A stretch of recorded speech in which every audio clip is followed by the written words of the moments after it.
Hello and welcome. You're viewing the Citizens Journalist podcast, Mesa County Compass, that brings you the news that you can use from a different point of view. I'm Ruth. I'm Lisa. And together we are Mesa County Compass. Our goal is to create an informed, current, active citizenry armed with the facts. We will be covering what's new to you, what it means to you, what you can do about it, and provide you access to the decision makers when we can.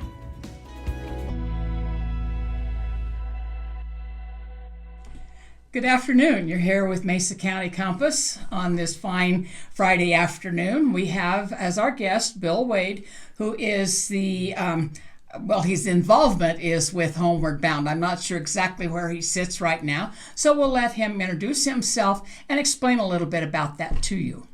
Well, thank you, ladies, for having me again. As I said, it's a pleasure to come back. I am the Chairman Emeritus of Homeward Bound to the Grand Valley, which means I'd like to retire from the Board of Directors, but they as yet haven't let me. And I have been involved for the last 14 months on the Resource Center project, which is what has taken the majority of my time. I would imagine. And I appreciate you coming on because I think that that's pretty brave. This is such a controversial topic, what to do with the Resource Center, and it's an election. It's an election issue. Absolutely. That has pitted people against what's the best way to address this. Well, and the most unfortunate thing about the issue is that the issue has polarized people about the Resource Center, but it's caused some things that have been said about me on a personal basis and about my wife on a personal basis that have been very hurtful. And this is the first time in my 70-some-odd year life that I've ever had something like that turn personal on me. And I've thought about it a lot, and a lot of it has to do with the fact that it is very personal to everybody. And I want to make, you ladies were gracious enough to have me on when the project was first started. Right. And when there was a lot of question about why it was put where it was put. We did not have a choice, as I think I told you then. The city said this is where it goes. And hindsight, we all know, is much better than foresight. It has accomplished a tremendous amount of good. It's done wonderful things for a lot of people. We have 100 plus more people sleeping inside shelter every night at Homeward Bound because of the Resource Center. Okay, now let's stop right there. And why are there more people sleeping inside Homeward Bound than there were before? Because there are people that were going were sleeping out, sleeping rough, sleeping with friends, that when they began to access the resources at the Resource Center in terms of case management, in terms of behavioral health support, things like that, we managed to get about 107 of them into permanent shelter and still being counseled and supported. And that was the goal of it all along. The difficulty is I sort of compare it to the analogy of an onion. You peel the layers off the onion, the closer you get to the center of the onion, the more difficult the layers become to peel. And the people that are left on the street now are the hardest ones to serve. That's an honest statement. And I will also be completely honest with you, since you guys are the first ones that talked to me when we started the project. There were some things we could have done better at the beginning. We know that now, but I am also never gonna not admit that I was given a job to do and a time to do it in, and we got it done. Okay.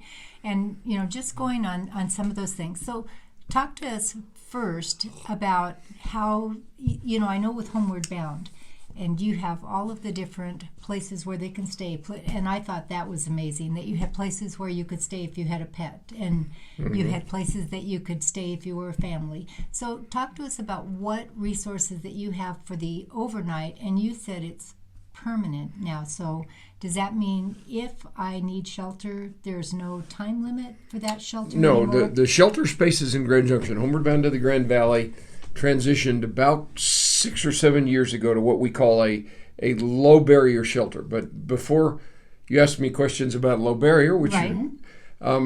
there is low barrier and then there's ultra low barrier. Homeward Bound is a low barrier shelter, which means that we do not breathalyze people. We do not search their belongings when they come in. We, at 5 or 6 years ago, had limits that they could only stay 90 days. We no longer have limits. Our average stay hasn't gone up significantly. It's still, I think, the last statistics I saw, the average day was somewhere between 47 and 60 days in the shelter. People come and go in that world. What's changed since the advent of the Resource Center is that there are people who remembered the old Homeward Bound that had those rules that searched your belongings and did all these things that have now come back into the shelter because they feel safer there. Now, the family shelter Pathways is my proudest accomplishment as a board member, because that's taken a lot of people off the street into both the apartments and the shelter, and it's at full capacity now. I thought when we opened it in 2020 that we'd be 4 or 5 years before we hit capacity, and we've been at capacity for 2 years. It's an incredibly difficult problem. And everybody from the members of the council to the business people that I've talked to the, they know it's an incredible problem. It's not going to be easy to solve, even in part. Well, let's go back and look at some of the things that you've done and said. Do you think now that if there is a move for permanent shelter, a lot of people that I heard on the city workshop last week, they were saying, if you do this again, if you move this, please don't use the same program that you're currently using. Probably the mayor.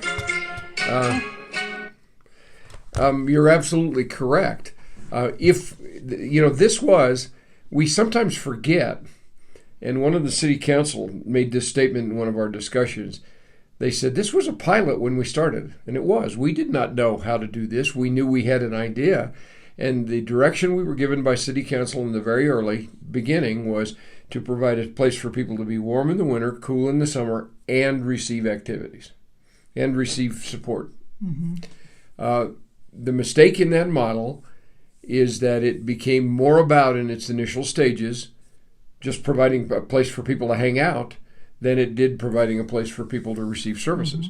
When we redid it in December, we moved more towards everybody now has to have an electronic card to check in. They have to agree to participate in services, but because it was high winter, we still left a portion of the facility in place where they could rest for a certain period of time before they entered activities. I believe that whatever happens to the Resource Center, it does not belong in its present site. I'm the first one to understand that. But whatever the next iteration of it is will be vastly different than the one we have now. Have you had some ideas about where you're going or what you're doing? Well, as I'm sure you ladies are aware, the city actually had signed a contract on that shopping center that's immediately adjacent to Homeward Bound. Now, the remarkable thing about that is it would have given us the ability to add another 100 beds in part of it and make a smaller, much more focused resource center in the other part of it. Would have been an ideal solution because that shelter's been in that neighborhood for 25 years and the neighbors are used to it. Now, they're not pleasant, they're not happy about it being there, but it does do a very worthwhile job and serves a whole lot of people, and putting the two facilities together would have made I think, an ideal campus. Unfortunately, that site didn't work for the city in terms of what they thought it would take to get it ready to do. And Homeward Bound as a nonprofit is not in a position to, I don't have several $1 million extra laying around to drop into a project like that.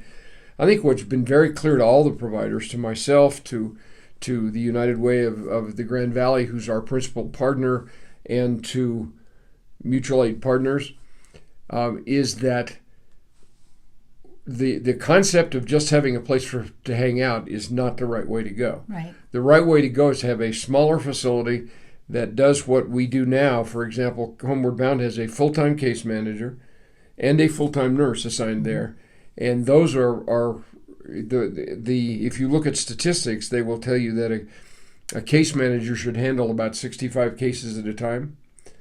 Our case manager has 260 open cases because of the people that have suddenly said, I'd like you to help me do this, help me get there. Getting people to other resources has been a critical part of what that facility has done. We've transported thousands of people different directions. I think that my personal feeling is I hope that we come up with a new version after considerable conversation with the community about how it ought to be done as opposed to what was done with this one. But I hope we come up with a version that has classroom space, space for case managers, space for nurses, space to deliver services. That's what the Resource Center was supposed to be about. It was not designed to be a giant yard and a place for people to hang out all the time. It felt like a holding pen after a while. Well, It's just, I will tell you, and you ladies have probably seen pictures of me hanging out in the yard trying to make sense of it. It has been a difficult situation.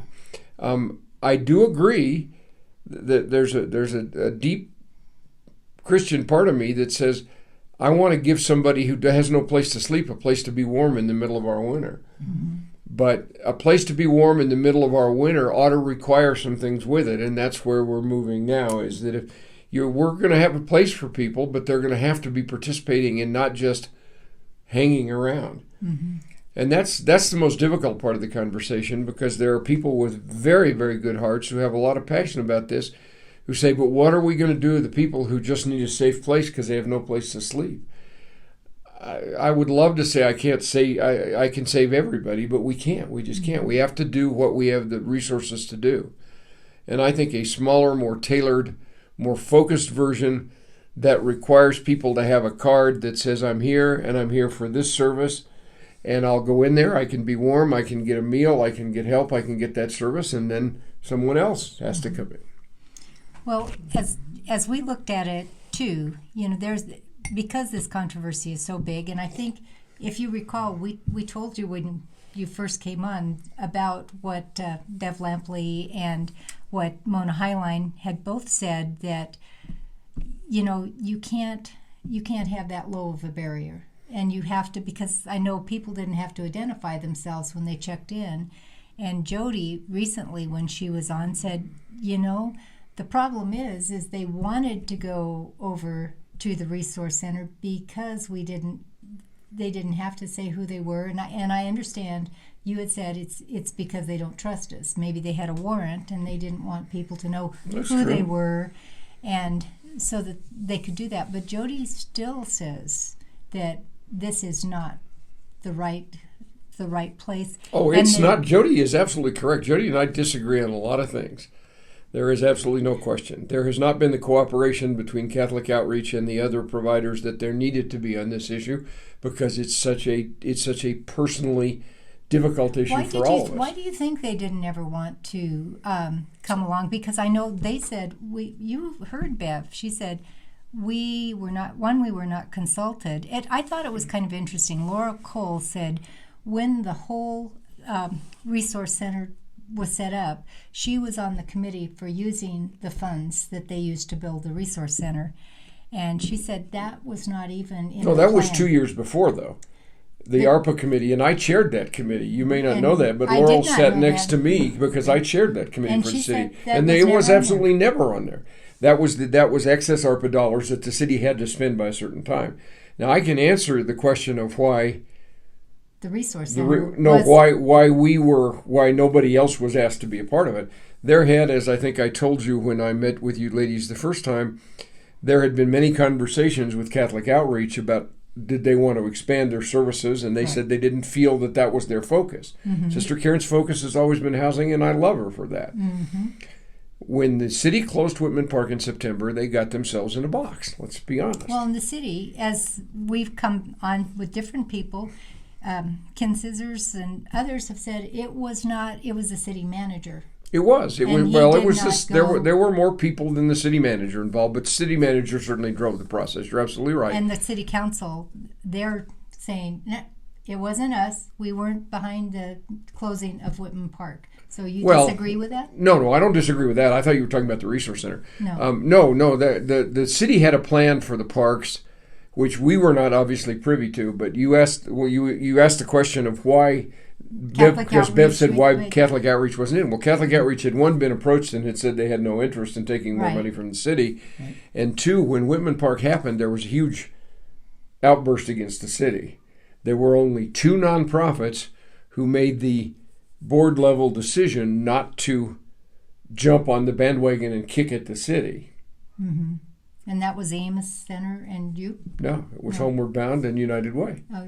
which is precisely why the city manager, when those calls were made, the city manager speaks for the city government. Right. It was precisely why they came to us and asked us to take on the project.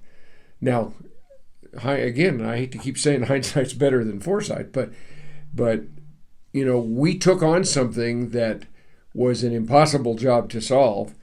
We had 5 weeks from the date that we started to get it up and ready. It took another month to get the electricity and Right, everything we there. remember, and the gas. But there's no gas. Oh, I It's all thought electrical. they had the No, lines we had to put bury in. the water line. Oh, okay. Oh, okay. But I can tell you everything we buried. As a matter of fact, I'd like to bury Couple some of other bodies? things. Well, hopefully not. I was standing down there. It's funny you say that. I was standing on the floor in the center last night because we've been asked to present a transition plan to the city on Monday night, and I was thinking, when we rip the floor out, I wonder what we'll find. I hope we don't find anything under it except a few mice, which we know are there. It should never have been done the way it was done, but it was a pilot.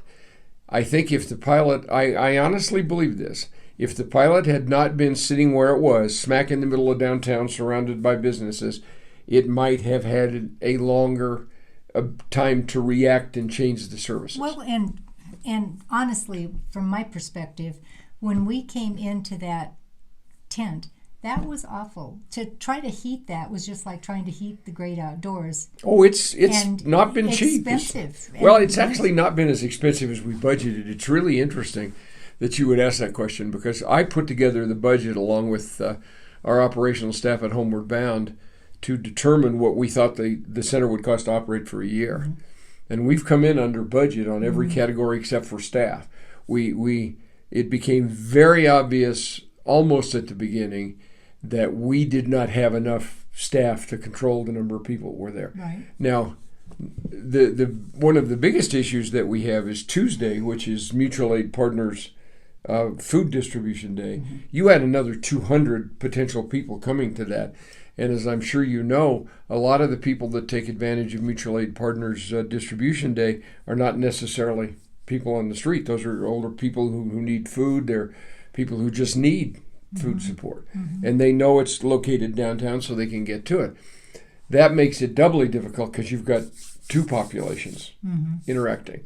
Now, it's done a lot of good. There's absolutely no question. And a lot of the things that we have learned will be taken to heart as whatever happens in the next version of this becomes designed. Mm-hmm. Well, have you noticed an increase in our homeless population since the resource centers come around? Have you noticed more people being served or asking for services? No, I think the majority of the people that they keep talking about the pit count, and we have a lot more homeless people. If you look at every major municipality and even cities our side, like St. George and some of the cities in Utah that I talk to all the time, there's been an increase in homeless people because of economic issues, because of behavioral health issues. You know, when you have a situation like Mine Springs closing and now closing West Springs Hospital, when they first had their behavioral health trouble and then closing that puts more people out there. There aren't enough places to get people the kinds of really core medical services that they need. I think our population has grown. I know I've looked back and I know you asked Bev this question. You ask almost everybody this question about has the homeless population grown? One rumor that is not true is that people are shipping people to Grand Junction because we have better services. Now that was interesting to me. There were two reasons why that was interesting. So I'm assuming that you did go to the City Council workshop on Monday, because you were a presenter on that. So and That was when my blood pressure and, went up and on heard Monday. all the and heard all the comments. About the pit count and more people. Yes, yes, and they said that they had evidence. And one, we just had a gentleman say today that he had talked to Palisade, and they said, you know, what do you do with your homeless population? And they said, well, we don't have any resources to deal with that. End of sentence. So the question then begins, what would you say, though? You would say, but they do in Grand Junction. Because I know when I'm helping somebody, they'll say, you know, I know who has a resource for that. I live here. I know where you can get help. Yes. Yeah. One of the first And so projects I ever did with Sister Karen was we copied a card that Sister Karen had created with resources on it that all of the Catholic Outreach Board members were carrying, and I had all the Homeward Bound Board members carrying it, so that if you saw somebody on the street, you could say, look, if you need help, here's where you can go. Right. You can go to Homeward Bound, you can go to Catholic Outreach, you can do these things. I think our biggest problem is that we undercounted the pit count for 10 years because there were so many people spread out through this valley. Because when people say people are shipping people to Grand Junction, I don't think counting Palisade and Fruta as is shipping people. But that was So just an that's within example. the Grand Valley. That's So, in the yeah. Grand Valley, those people. And we believe that the vast majority of our people, somewhere north of 90%, have been here at least a year. Now, there have been occasions when... But you've had the resource center up longer than a year, so they Well, would no, I'm also talking know about that. historically. I do not believe the Resource Center brought people to Grand Junction. You don't. No, I don't. I believe those people were here. It brought them out of places they were here in this valley because they found out they could go down there and be warm or cool and get meals.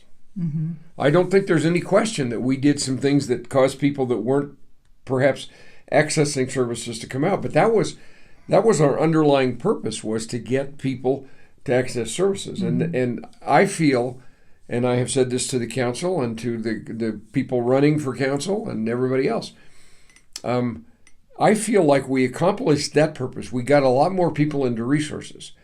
What we proved is that the model that we were using had one major issue with it, which was it was just a gathering place, and that should never have been Well, done. and the other problem that I saw too is when we had Jody on, for example, she said there was a reason why, and again, you're right on the first part with the gathering. She said when they come to the day center, they're there for a purpose. They're there to get their laundry done. They're there to take a shower. They're there to take phone That's calls right. from, And they have the nursing facility, the psychiatric, because Ken Scissor said, I volunteer to go there, for medical help. She said when they came, they had to have a purpose. And they had to we did check not in. do that with the Resource Center. And I agree that was probably a mistake.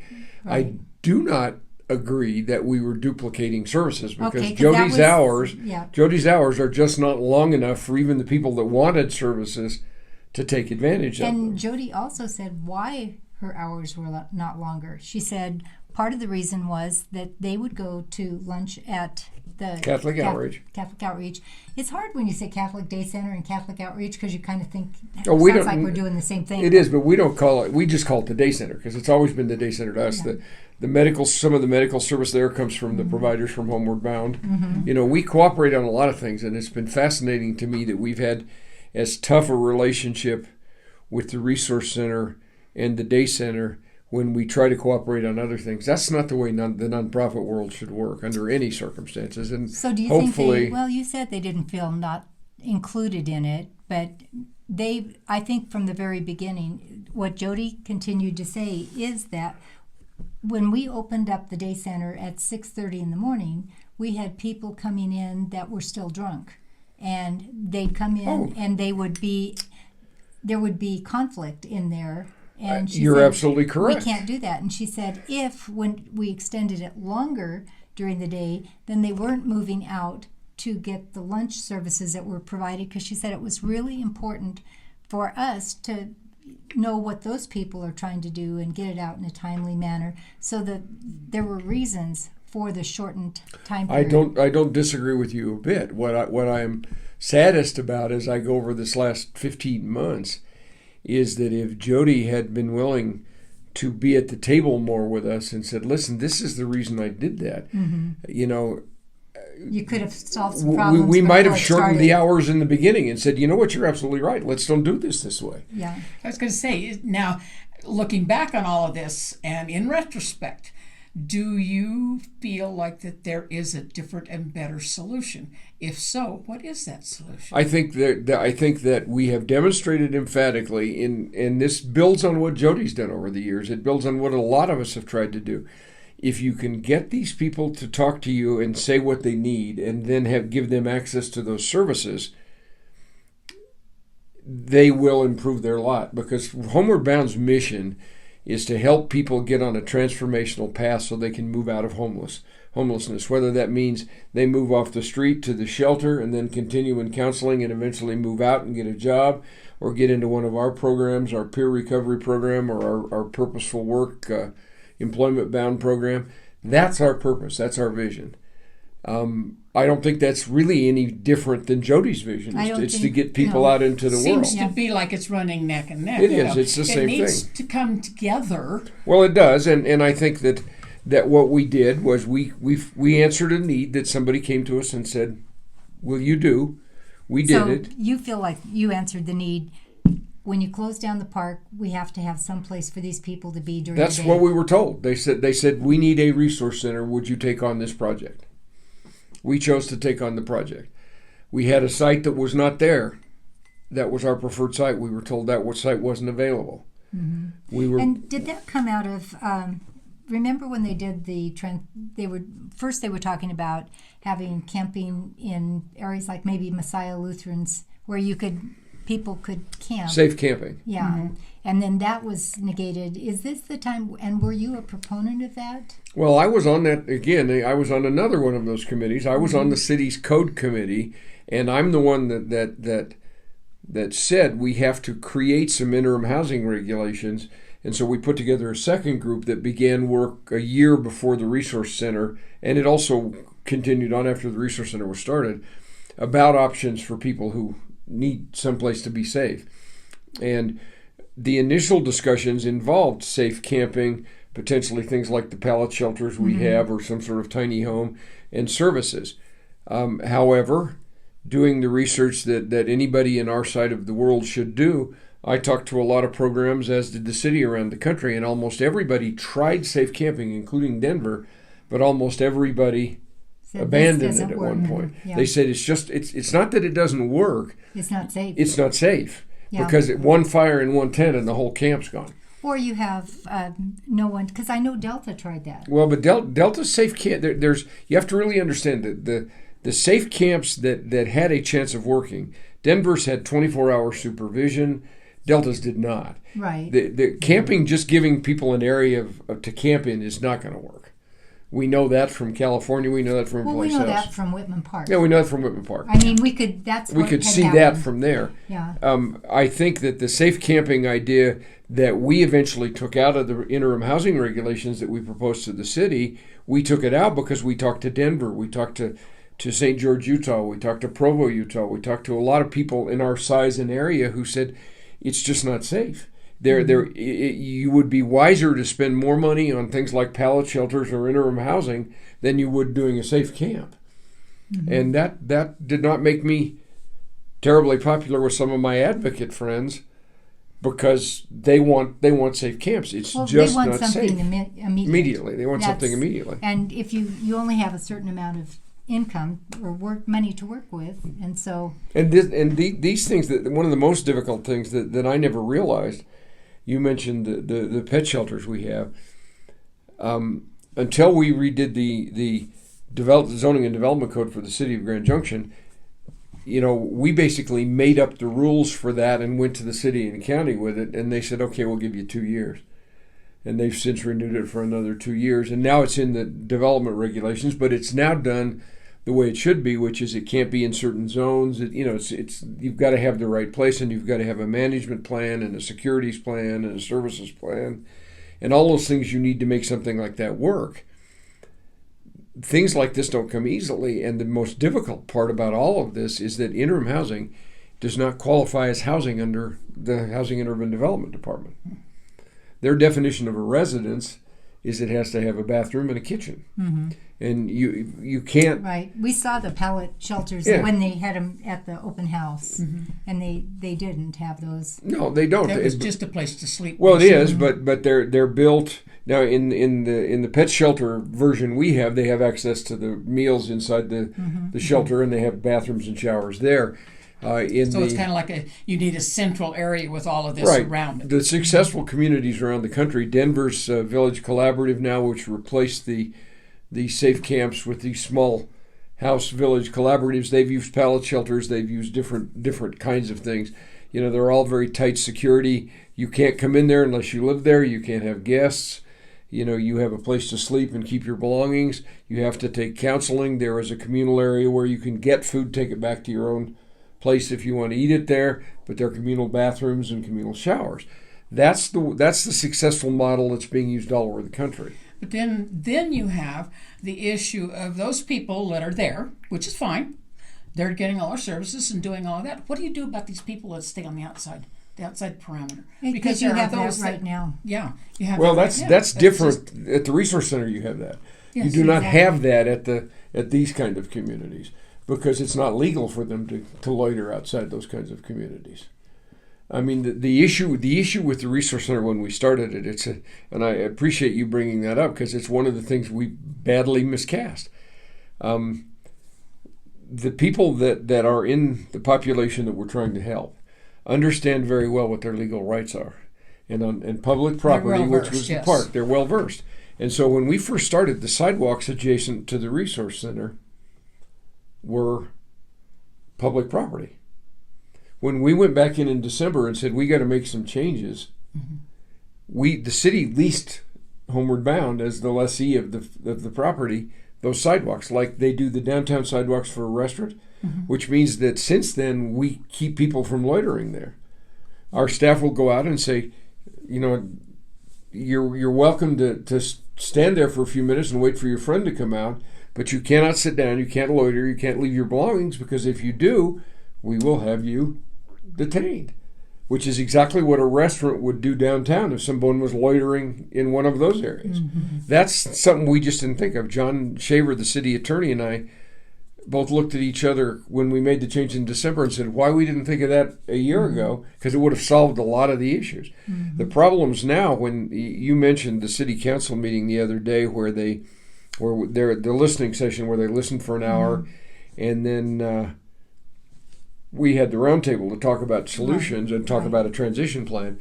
One of the most remarkable things about that night to me was not a single member of the business community who spoke about the resource center said anything negative about what we do inside that fence.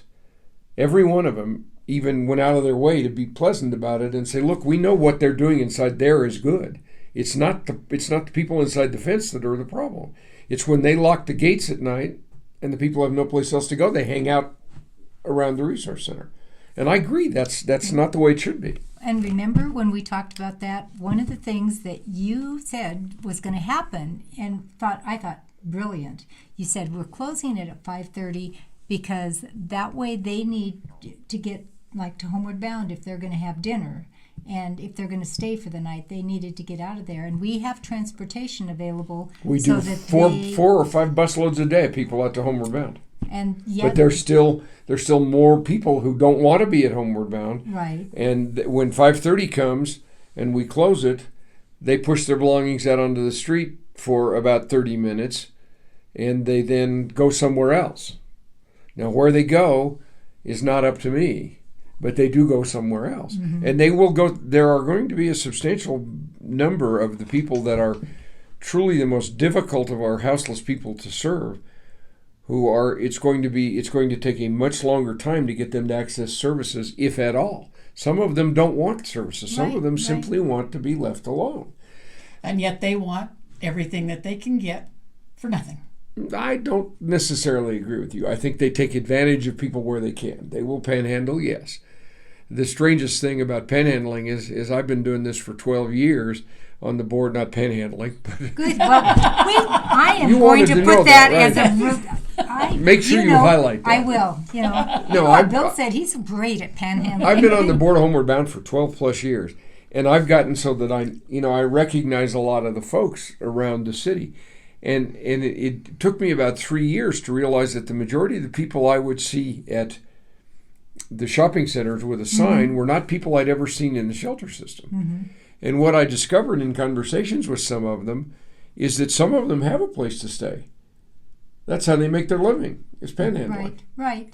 Well, and they also I remember I was just shocked when a friend of mine worked for Social Security, and it was reemphasized with Bev, where she said, when they are, they still get checks, they get welfare checks, they get Medicaid, they have some other things that are available to them, and they just have to have a post office box in order to access that. They don't have to have an actual physical address to have those sources. So there are people like that, there is no question. And then she said, and then they're panhandling, because that is, and it's that population, Bill, that you're talking about that's really difficult. And when you were saying, it's not people that have fallen off. It's somebody that's maybe an alcoholic. And Donald Hunger said, if you are a true alcoholic, all this other stuff, all I want to do is be able to drink. And I will do that until if you're an addict, all I want to do is be able to use. You're absolutely correct. And until you can make somehow that they discover, it won't matter what the program is, they'll use the program in order that they can spend that money somewhere else. If you're just giving them a place to hang out, I would not disagree with you. I will tell you that we have seen people through the Resource Center who are addicts, who are alcoholics, that we've gotten into recovery programs that are successfully navigating their way out of it. That is what I think is. And that's all we count is the 10 or 15 people that we're helping. You can't do it in big bunches. You have to do it a little bit at a time. It was too big a place. I sometimes wake up late at night and think, what would I have done differently? What I would have done differently is I would never have a yard around it. I would simply have a building that required access to get in, and you had to have services to be in the building. Yes. That's what I would have done. That wasn't the plan we were given nor the instruction, so we did what we were told. Now, I believe firmly that whatever the city council decides Monday night, if they decide Monday night, and they say, we have proposed a transitional plan that gets us out of there by June, and the site will be completely clean and empty. And if they don't go along with that and they close it April 15th, we'll just move faster to get it empty. But getting it up in 5 weeks does not mean it's going to be as easy to take down as it was to get up, because I have to have the electrical taken out and all of those sorts of things. And I heard that they had someone that was interested in buying the... I thought, but they said it was maybe only a third of what you had paid for it. Actually, the Homeward, all of the assets on that site, remember, belong to Homeward Bound. Right. The city gave us the ARPA dollars. Because if the city had taken them, I didn't realize this at the time, but I believe that if the city had taken the ARPA dollars and administered themselves, it would have been a very long process, and I'm not sure ARPA would have allowed them to do that. They wanted those grants to go out like that, and it was only, the total package capital-wise is less than $1 million for that building and all of the stuff that's on the site. Right. I think it was $984,000. Something like that. In some sense, probably, but yeah, it's about $985,000. But it's less than $1 million. Not much, but it's less than $1 million. And you it's told not us, some of the numbers that I've heard. But remember, you'd also told me that in total it was $3.2 million, because you had to pay for other things that the city had advanced for a 2-year period. You said running the shelter. No. The city said at that time that the ARPA dollars would be done out of capital, and most of the first year's operating expenses, which were $380,000, I can actually give you the amount, $387,000 for the first 12 months, would come out of ARPA. That anything post 2024 would have to be out of the city's general budget. They didn't give us that money in advance at all. All we got was the capital, and then we have to provide receipts to the city and payroll stubs to the city for staff and supplies and utilities and all those sorts of things every quarter, just like any other vendor the city does. And they've paid for that for 2024, and they've paid for it for the first quarter of 2025. Now, they have budgeted for this year money to do that, a lot of how much they're going to spend depends on what the decision is. I mean, I don't believe it belongs on that site. And what will you do with it? So you own it. They say it has to come down. They say it has to come down by the 15th of April. What will you do? It can't come down by the 15th of April. And I tell you that they can close it on the 15th of April, but it will take 6 to 7 weeks to disassemble that and pull the electrical stuff out of it, because it all has to come out before you can take the pavilion apart. And you asked the question about, is the pavilion going to be sold? The answer is yes. I've contacted the gentleman that put it up for us. He's one of only 4 people in the country that installs these things. He's been in here with prospective people who are willing to buy it. It's going to cost $77,000 to take it down.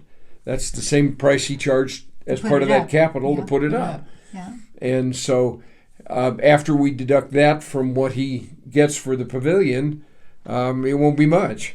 Mm-hmm. If anything, we don't know because we haven't gotten the official bid yet, because the one thing that I have not been able to do is call Wilmer on the phone and say, Wilmer, this is when you this have is the it. date. Yeah. Right, exactly. I'd like to get that, because I have pledged in this transition plan we've done that even if they say, yes, you can stay there, reduce services, move out a little at a time over the next 45 days or 60 days or whatever they do, I'm going to tell I've already committed that site will be clean and asphalt by the 15th of July. If that means that we have to operate the last week or so that it's operating without power inside it, we'll Is do that up that. to you to asphalt that? No. There's asphalt under it anyway. Okay, I was going to say. But I mean, it'll be like the parking lot was before we left. All right. Because I've already got an elaborate schedule worked out that says that these things have to happen in this sequence. Mm-hmm. The most important thing is what we do with the services and support the people that are already there. The thing that scares me more than anything is that the 200 and some odd cases that our case managers actively managing, those people are used to getting those services from her, so they have their weekly appointments from her, and then one of our administrative staff will take them somewhere else for their next resource appointment if it isn't available at the center. Mm-hmm. But most of these people, for the first time, have an active case manager that's helping them with IDs, helping them with issues like health or with getting approved for Medicaid if they need to, helping them if they've lost their papers. You would not believe the number of people that we serve there who have had all of their legal stuff in their shopping cart, and somebody stole their shopping cart and they lose everything. Right. So my operational staff, Homeward Bound's operational staff, is terribly concerned about how you're going to get those people to move to different places. Mm-hmm. Fortunately, we have some vehicles at Homeward Bound, and the operational staff will arrange to pick people up and bring them out to North Avenue where the nurse and case manager will be located. Our nurse, our full-time registered nurse that's part of our medical services thing at Homeward Bound, has interacted with 500 specific individuals since she's been there. It started out with, you need a Band-Aid because you've got a cut on your leg, to you've got frostbite, let me get you arranged to get treatment. There's no diagnostician down there all the time. There are people who come in and help, and we refer people all the time. But those people badly need that kind of a service. And we're going to continue to offer it. It just won't be at that location. And I guess what I would see would be the better thing, and would be I'm just not sure how much the city should be involved in deciding this, is that, I know when we've spoken again to like Mona or to Jody or to the others, that it has to be the entire group, everybody that provides that, and maybe say, because Jody said, when I have a pregnant gal, I send her out to Mona because I know Mona has the expertise, and let everybody... The city isn't involved in deciding what services are there. That is United Way and Homeward Bound. And that was one of the other decisions we didn't do correctly. I stepped to the plate and said, I'll do it. They put us in charge of everything. Services was too big a job for the same people that were running the facility. Because running that facility is a full-time job for 4 or 5 people, just making sure it's secure, making sure that everything works, administering the 10,000 showers we've given out. And so managing whether the frostbite clinic people can be here Monday at 10 or Thursday at 2 is not the first priority when you're worrying about making sure that people are safe and secure. Mm-hmm. And so we changed all of that in December, and it's gotten much better. I believe that if we had started out the way we are now, there wouldn't be the outcry that there's been about what it's caused in the neighborhood. It's still in the wrong place. Don't get me wrong. It did not need to be there, or it needed to be there because that's where we were told to put it, but it isn't the ideal place for it. But I think it's given us one very invaluable tool. It's taught us what we do that's good. It's taught us a lot of things we do that aren't good. Mona, for example, who is one of my favored colleagues, just somebody that I love dearly. Mona said to me at the very beginning, Bill, one of the things I see in your design here is that you don't have a place for children to be safe. Mm-hmm. So we built one. Took it out after 3 months because we weren't getting a lot of children, except on Tuesdays when we create a special, when they come in to get food. Right. But there weren't families coming down there. Mm-hmm. And so I thought, well, that was one that we thought the suggestion was there because we wanted people to feel safe. But that's not the population that Resource Center serves. That you serve. But what I'm saying instead is you do decide what everybody does well. You do well in the overnight stay, the transportation part of it to get people from one place to another and coordinate with all of the nonprofits. That's what Faith Rodriguez, the executive director of United Way. But they're not doing it, and they haven't done it. Well, they are doing it. They've added a lot more services, and they're coordinating with everybody. With Catholic Outreach? Not with I'm going to be honest with you.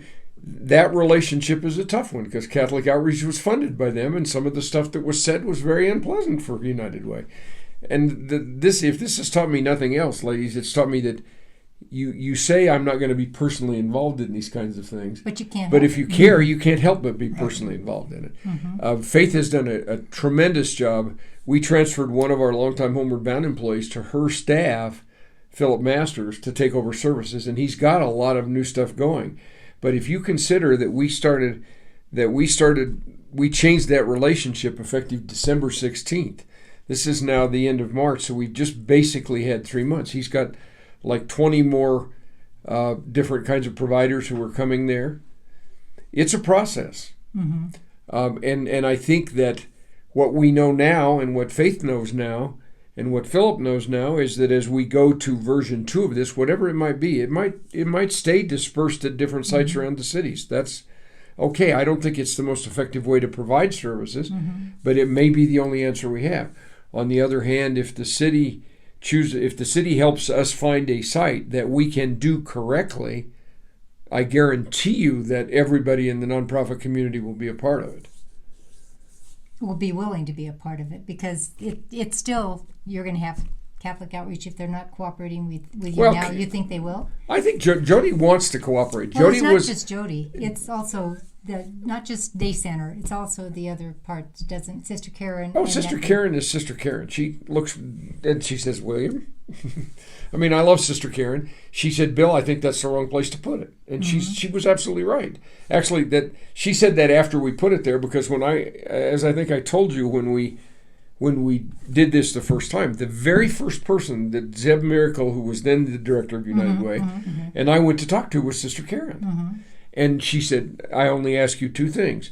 Don't duplicate services with me, and she said, I really only care about one thing. She said, you know me, I am not going to come out in favor of it, and I'm not going to come out against it. She did neither for the whole process.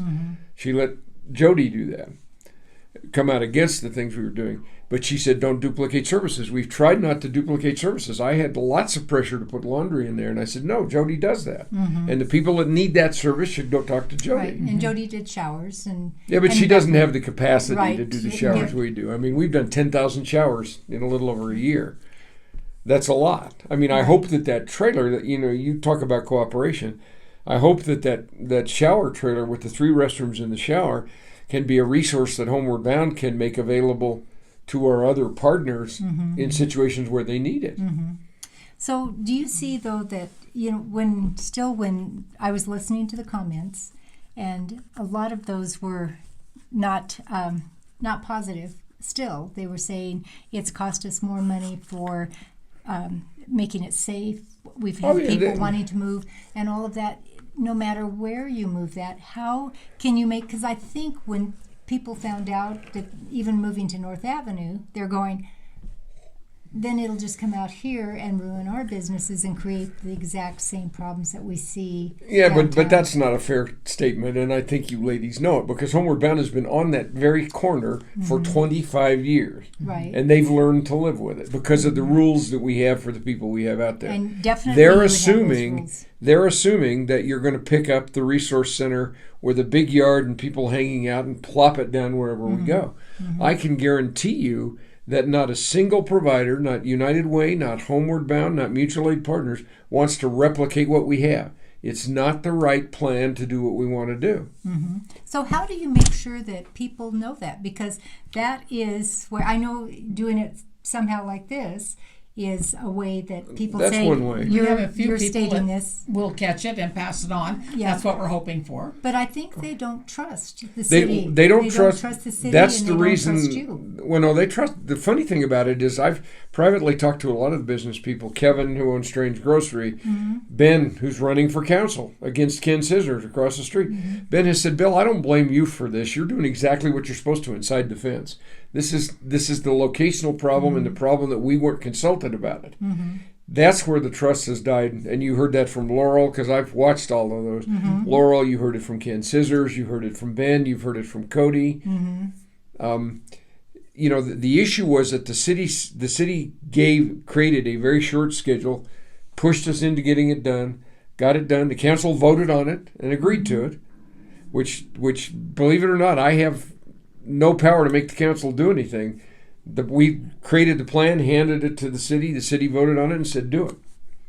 Now, you can say a lot of things about who controlled that process, but it doesn't matter anymore. That's all 15 months ago. What we have to do now is make sure that what we do going forward does two things very differently. One, there have to be community conversations about whatever solution there is, whether it is a new combined resource center somewhere else that would not have no resource center should have a huge yard outside where people can hang out. That's a mistake. But if you look at that lot, I didn't have much choice. Although I did have one choice. If I'd put the gate on 3rd Street, we could have prevented that. But hindsight's 1,000%. So it needs to be physically a very different thing. It needs to require that people who are going to access the services of any resource center, whatever it might look like, are there to access services, not just hang out. And then how do you make sure that at night, because that's, listening to some of those, one was saying that they were spending $30,000 a year in safety because they had homeless people sneaking in during the day, then they'd stay, and then imagine when you're by yourself and you come down the stairs and there's a homeless person. If we sitting had, on this. and that's, I've spent a lot of time talking to the Reimers because they're right across the street. And they were one of the first businesses that said, if you give them some time to plan, then let them get it out of here. We should support that, which I was very grateful for. They have had problems with that. I think those problems will still exist even if the thing's gone off that site down there. Because as long as there are homeless people that don't have a place to go, they're going to go wherever they can find. We can't influence that. We can do our part. We can do it better, and we should. But just closing the resource center and opening that parking lot, what makes anybody think that they're not going to start throwing tents on that parking lot? Well, if you can't, if you're not allowed to do that. Well, how are they not going to be allowed to? Who's going to stop them if the resource center's gone, if it's an empty lot? Aren't they building the train hub? Not and for all another that? year. Not for another year. And Oh. It's going to be an interesting That's scenario. that's So what would you That's the propose? reason. That's the reason when I did it, I said we will only do it till March of 2026 Right. because I already I had the remember date that. from CDOT that said we're going to scrape that lot April 20th. Yep. So, I know that you say you can't have an influence, but what sort of a plan could you Well, say? Homeward how Bound- are we, how Homeward could we help Bound- you? Knows, as does MCCUH that you've also heard about, the Mesa County Collaborative from the Unhoused, which has as its major stakeholders Catholic Outreach, Homeward Bound, the Housing Authority, the Health Department, all the people that you need around the table, Hilltop. They believe they should, and I believe for months, that they should be the convening group, not the city, that is sitting down with the business people and saying, okay, let's figure out some solutions. Let's talk about this. as a group. Right, as opposed to having city staff Yeah. come up with the ideas. That's been And where having we city council see. vote. And we've been wondering how a change in guard in city council, because one way or the other, the guard's going to change, going to affect this whole situation. The honest truth is that Laurel Cole is very much a housing focused person, a good friend of mine. I respect her tremendously. I think Randall will probably retain his seat. Cody and I have gone at each other for a year, but we do that with respect because he's a professional, as am I. I don't know who will win there. I don't know who will win between Ben and Ken Scissors. But I think that the council is still going to be 4-3 or 4-3 either way. There won't be an absolute majority either decision. And the issue here is whoever sits in those chairs, this problem isn't going away. And they're going to have to figure out how to deal with it. Now, the right way to deal with it is to get the people that had the bad experiences downtown around the table with the providers and say, what are we going to do?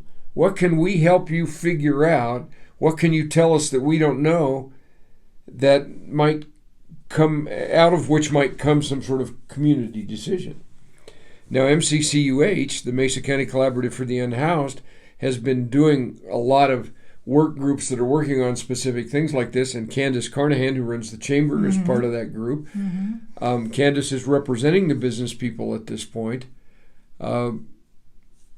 But I think we need the conversations to be broader. Well, just and in that, a couple of things. Oh, that, good. Here comes the paper. Yeah. Well, no. One was, why did you choose to support Ken Scissors? I didn't. I chose to have well, okay, here's the two questions. The first thing that was said was, I signed a petition for Cody's opponent, Alexis, which it's my political right to support anybody for council. And when I was asked that question, I believed that nobody should run unopposed in an election. And I said that to the press. I said, I signed that petition because I believe everybody deserves an opponent.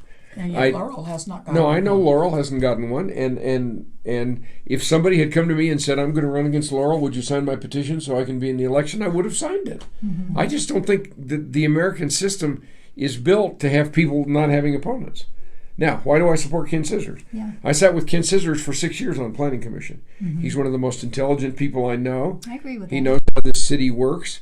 He is not going to be a pushover for anybody. He's going to, I sat next to Ken for 6 years, and he would never say much, but I could see him out of the corner of my eye taking copious notes. And when he said it was his turn to speak, he had thought about what he wanted to say, and he'd studied both sides of it. And he would ask piercing questions, and then he would move on to the next subject. I think he's better qualified to sit in that seat. That's why I supported Ken. Now, I have not donated to Ken. I have not written a letter for Ken because I got so tired of people accusing me of manipulating the city council that I said, I'm just not going to get involved in this. They even came after my wife because she supports Alexis. And they said, how can she do that? She's a Republican. My wife is not a Republican like I am. My wife is an independent, has been for 20 years. And the last thing any good husband knows is you don't tell your wife what to do politically. Or what to believe. Yeah, or what to believe. That's absolutely not good. Yeah, not good for the Kind health. of what to do. Now, in the case of the invitation to the party, Yeah. Chuck McDaniel, who is a neighbor of mine, had a brand new puppy, was asked by Ken to do the party, and said, gee, I would love to host the party, but I can't do it at my house because I got a new puppy. And Chuck called me and said, Bill, will you and Karen host it?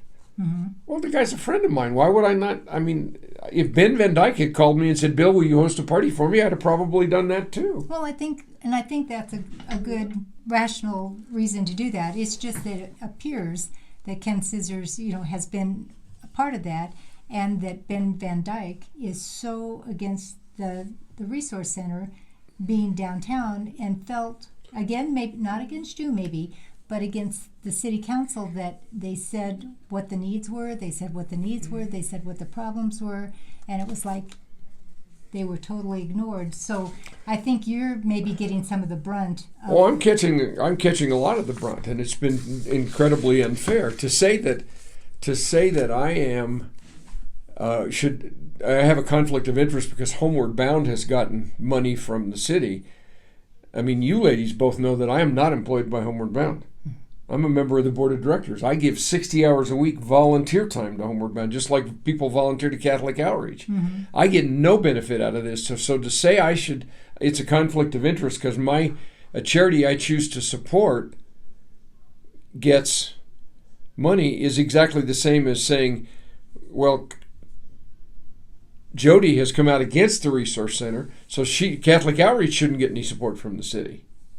Catholic Outreach got $1.4 million for that building site for where the Mother Teresa building is, and I think that's wonderful. I think that I think this stuff is all because it provided provides great stuff.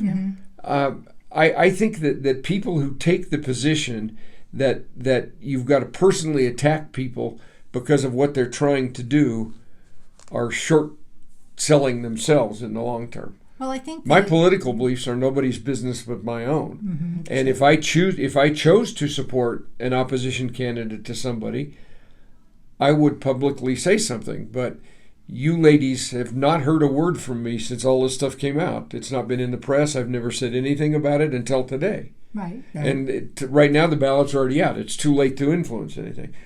I would love to have been vocal in my support for some candidates. I would love to do something for Laurel. I've met with everybody, including Ben. I don't dislike Ben. I don't think Ben dislikes me. I think Ben thinks that we didn't consult with the downtown businessmen enough about this, and he's absolutely right. I don't know, under the schedule that we were given to put that thing on the ground, I don't know what else we could have done.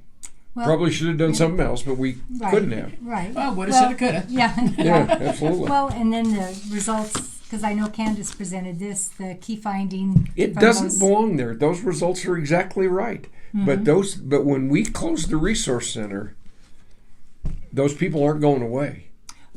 And I think that that's a good point. I think that several of the points that you've made, that one, you don't benefit financially from being in Homeward Bound. That's a fair point. People don't know. They assume that you receive they a salary. they assume I run Homeward Bound, which is crazy because we have a very talented CEO who has done wonderful things for us. We have a terrific staff.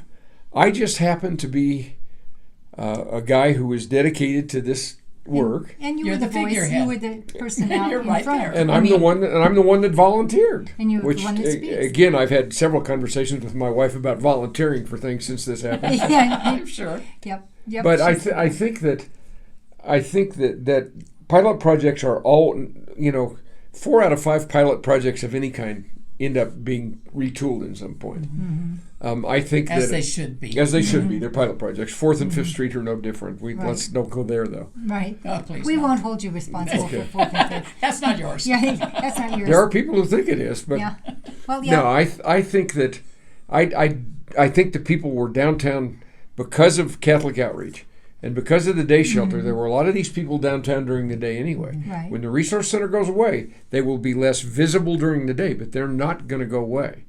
And what we have to do as a community is get everybody around the table, have some conversations, and say, what can we do? Is it that we copy Reno, Nevada, and we build a campus somewhere that has interim housing, it has services, it has apartments on it, somewhere that works? That's one option.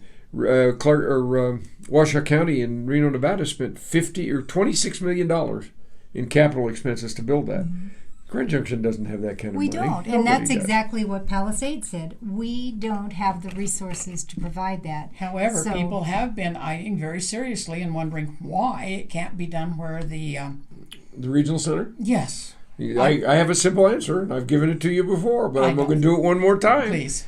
The regional center has 3 things that are a problem. The indigenous people that went to the Indian school there have not accepted the state's resolution of whether there are anybody buried there. Okay. That's one issue. Now, they did all the testing and everything, but that's not apparently done. 2, when Homeward Bound was remodeling its North Avenue facilities back in 2014, we looked at moving temporarily our shelter spaces over to the resource center, or to the regional center, for the 6 months that building was going to be under construction, and determined that the asbestos remediation of just one building would have been millions of dollars, because those are all old buildings and they all have asbestos. I have seen some preliminary numbers that say it might cost as much as $40 million just to tear the buildings down and get the asbestos off the Well, site. it would. You know, It's very expensive. The would- third part is that it's located under the rules that nonprofits and housing providers work under. It's located within 600 yards of a major rail line, which means that a lot of the financing sources from HUD and everything, that's one of the requirements. You can't have housing unless That you close. do certain things that close. Now, I don't mean that site couldn't eventually be used, but it would be, one, incredibly expensive, well, or you would and two, say, the state has no interest in giving it to anybody. or the problem would be you don't. If you leave asbestos alone, it's of no problem. If you can encapsulate it, as long as you say, I'm not going to do anything, you can paint that. You can do whatever. You and remember use it. where Pathways sits now on I 29 did the Road. asbestos inspection for Pathways. Well, and you saw what we had to do with that little tiny, Little area. the little. Because you were totally demolishing. We were taking that house down that had been Right. the Vet center. rental truck place, and then the vet center, and had asbestos in it. We had to tent the entire area. Oh, It was if incredible. if you touch that, And Yeah, that's then the problem with yeah. the But the if- regional center, what because I'm it's saying in is, such bad if you're- shape. Okay, you can still encapsulate it, or you can do different things as long as you're not moving out walls. You were demolishing. If you're doing different things, you I wouldn't don't have think, as much based on what I've seen at the resource center of the buildings. that you would want it. Well, no, I don't think there's anybody who would be able to go in there and get the amount of money necessary to even encapsulate some of the things, because some of those buildings have been empty for so long that the ceilings are sagging, because they've been in the weather. Right, right. We looked at that site twice Yeah. when we were trying to do Pathways. We were Yep. trying to figure out, could we do it out there? Yeah, I'm glad you didn't, I'm glad we didn't too. because that would have been a lot of testing. It's bad enough with Yeah, what you'd you have to had.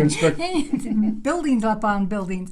So that's fair. Well, Another question. we know, from our perspective, it was a pilot.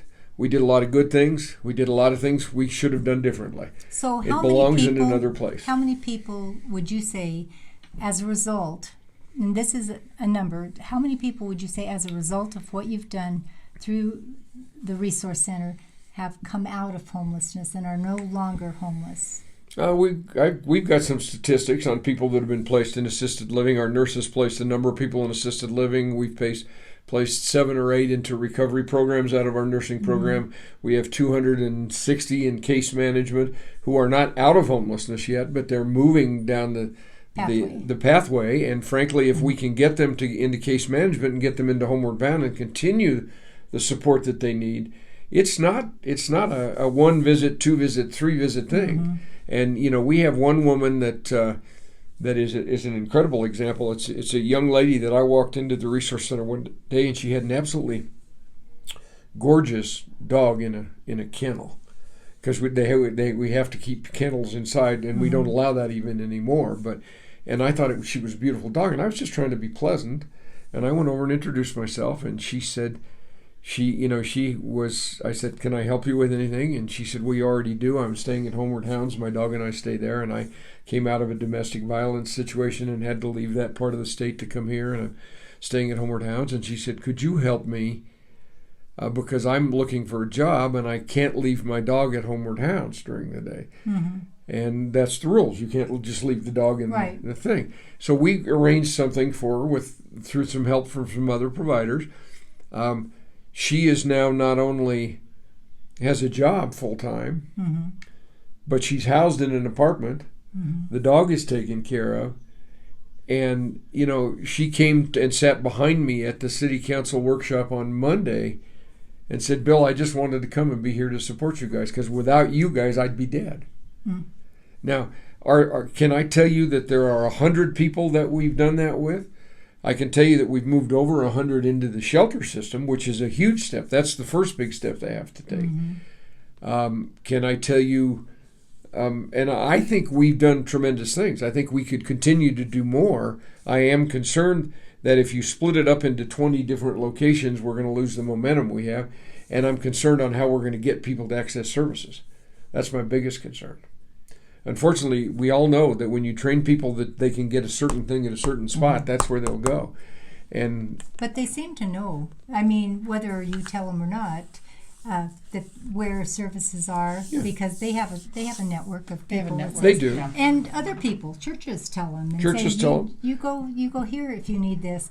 That's one of the hardest things about closing down the resource centers. We have so many communities of faith that help us there with either coming in to bring clothing, with coming in to do a lunch or a breakfast on weekends when Catholic Outreach doesn't serve. Right. And that hurts me because we lose that sight. They're going to have to go back to doing that in the parks. Nobody wants this stuff to go back to the parks. But trust me. Well, you're going to have to do something. It will. So it probably would. I mean, it would be better if you at least had somewhere. We would like to see, Homeward Bound would like to see more permanent beds. We'd like to have some more beds. Well, that's to where I'm we wondering. do have Shelter. going for us is that we are heading into summertime. Yeah. It is not going to be quite so hard for them to stay outside until you can come up with some kind of a Well, it's going to be hot solution. though in July. It's Well, going to be hot. true enough. Rather hot though than Rather cold. hot than freezing. You're absolutely Yeah. right. And could some of that money? I'm always big on the recovery programs. Could we get more recovery programs with some of those dollars instead Some of what dollars? Well, whatever dollars were maybe going to the resource center. Well, and they've say, gone. The dollars allocated to the resource center are spent. The capital dollars. Okay. They're not going to come back. Well, The operating dollars that the city has, if they close it April 16th, will change because we're not going to have to pay utilities on that facility and everything. Right. The real truth, and I believe this, and the city's going to get me for this one. This problem needs to be funded in some form or fashion by the city with a pool of money given to the people who know what they're doing. The very people you guys have mentioned: Catholic Outreach, the Joseph Center, Homeward Bound, United Way. The people that do this work. There needs to be some sort of way that we can influence what's done.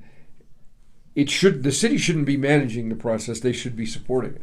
Yeah, I would agree with And that. I think that most of the people that responded to Candace's survey would say that, Yep. that this isn't the city's business. Exactly. Exactly. And, Yeah, and the- that's what we've said. And of course, the problem with the security thing, one last thing that you should know is the problem with the security thing is that if the city provided security guards, which at one point we asked them to do for the neighbors, the security guards have no power to do anything anyway except call the police.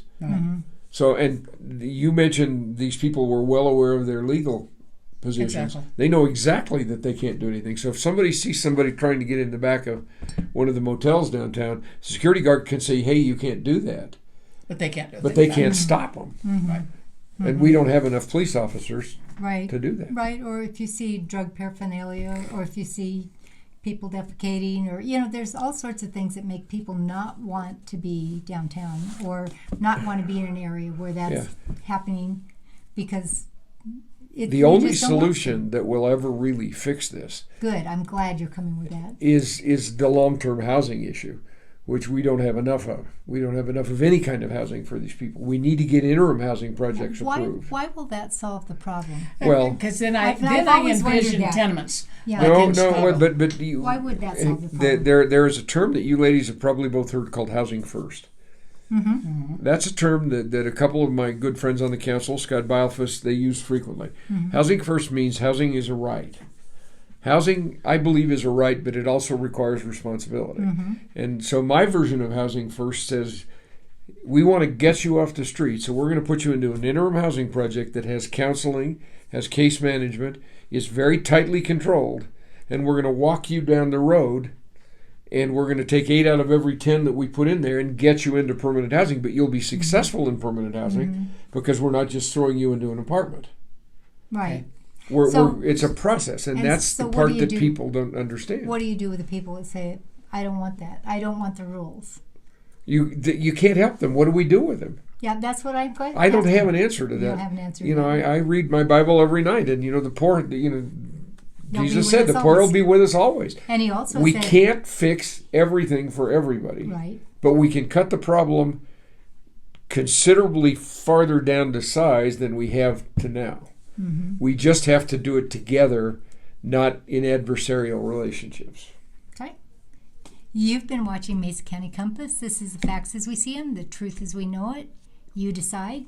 Thank you, Bill. Thank you, Bill. Thank you for having me.